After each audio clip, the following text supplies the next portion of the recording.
Samantala, nilagdaan na ng mga mambabatas po sa Santol, La Union ang pagbabawal sa pag-alagalang alagang hayop sa mga barangay dahil sa idinudulot na perwisyo at posibleng aksidente sa mga motorista. Sa ilalim po ng ordinansa, pumapatak sa 100 pesos kada araw ang impounding fee para sa mga alagang baka, habang 50 pesos naman po sa ibang hayop. Kinakailangan na bayaran ng may-ari sa Treasury Office ang naturang halaga bago matubos ang na-impound na alagang hayop. Papatawa naman ang multang aabot sa 300 pesos hanggang 900 pesos ang mga lalabag na may mga malalaking hayop, habang 200 pesos naman hanggang 600 pesos naman sa mga may maliliit na hayop, depende sa bilang ng paglabag.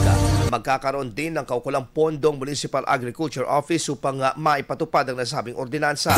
Panawagan naman sa publiko ang pagsunod sa ordinansa para maiwasan ang mga kaso ng sakit na nagmumula sa mga hayop at hindi makaperwisyo sa mga kapitbahay at motorista ang mga alaga nilang hayop.